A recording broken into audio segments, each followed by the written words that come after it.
नमस्कार मित्रांनो, एकदा जंगलामध्ये आहे ना दुष्काळ पडतो. जंगली जे प्राणी असतात त्यांचे खाण्यापिण्याचे खूप हाल व्हायला लागतात. पण तिथे आहे ना दोन मित्र असतात, घोडा आणि माकड. माकड पूर्ण जंगलामध्ये फिरत असतं आणि घोडा त्याला काही चारा वगैरे भेटत नाही, म्हणून तो कमजोर थोडासा झालेला असतो. माकड त्याला म्हणतं की तू थांब, मी तुझ्यासाठी चारा वगैरे घेऊन येतो. माकड दररोज जाणार आणि त्याच्यासाठी, आपल्या मित्रासाठी, घोड्यासाठी काही ना काही तो चारा वगैरे घेऊन यायचा. घोडा तिथंच असायचा आणि माकडाने आणलेल्या चाऱ्यावर त्याचं जीवन चाललेलं होतं. चांगला धष्टपुष्ट पण झाला होता.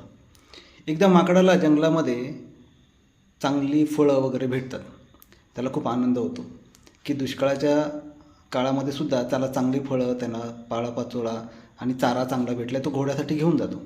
पण जेव्हा तो घोड्यासाठी घेऊन जात असतो तेव्हा त्याला दिसतं की घोडा आणि लोंबडी एकमेकांशी बोलतच आहे आणि घोडा खूप आनंदाने हसत आहे. घोडा खूप आनंदात त्याला दिसतो आणि तो त्यांचं बोलणं ऐकतो. तेव्हा त्याच्या लक्षात येतं की घोडा त्याला स्वतःची खूप तारीफ करतो आहे. लोंबडीला खूप मोठ्या मोठ्या गोष्टी सांगतो आहे तो.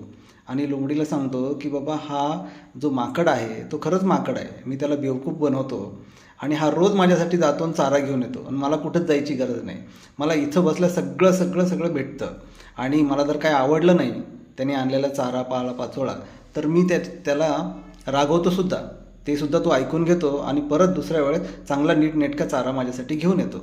हे ऐकल्यानंतर त्या माकडाला खूप वाईट वाटतं आणि त्याने आणलेला चारा तो तिथंच सोडतो आणि निघून जायला लागतो.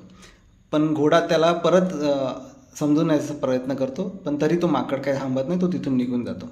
कालांतराने माकडाने आणलेल्या काहीच वस्तू त्याला भेटत नाही, घोड्याला भेटत नाही. पालापाचोळा, चारा काहीच भेटत नाही आणि घोडा कमजोर होऊन जातो. घोडा काही दिवसांनी एवढा अशक्त होतो की त्याला चालतासुद्धा येत नाही. आणखी काही दिवसांनी आणखी खूप कमजोर होतो, त्याला उठतासुद्धा येत नाही. अशा वेळेस जंगलातले जे बाकीचे हिंस्र प्राणी असतात ते त्याचे लचके तोडायला लागतात आणि त्याला मारून टाकतात. मित्रांनो, आपल्या आयुष्यामध्ये सुद्धा अशा काही व्यक्ती असतात की जे आपल्यासाठी न कळत फक्त आपल्या प्रेमासाठी, आपल्या मैत्रीसाठी खूप काही करत असतात.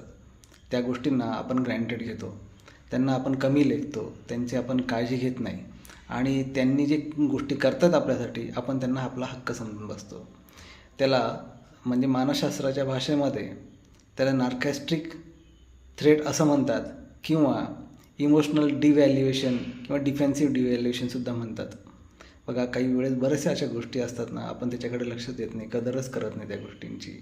आणि जेव्हा आपण त्या लोकांकडनं जी आपल्याला मदत करत असतात ना, त्याच लोकांची आपण डिव्हॅल्युएशन करत असतो, त्यांचीच आपण मजाक उडवत असतो, त्यांनाच आपण टेकन फॉर ग्रँटेड घेत असतो.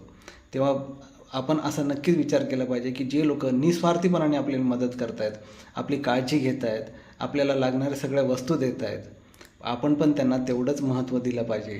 ते जे आपल्यासाठी निस्वार्थीपणाने करतात आपण तेवढीच त्यांची पण कदर केली पाहिजे. थँक्यू मित्रांनो. आणि तुम्ही जो मला रिस्पॉन्स देताय, माझ्या व्हिडिओजला रिस्पॉन्स देताय, माझ्या शॉर्ट्स क्लिप्सला रिस्पॉन्स देताय, त्याच्याबद्दल खरंच मनापासून तुमच्या सर्वांचे धन्यवाद. थँक्यू मित्रांनो.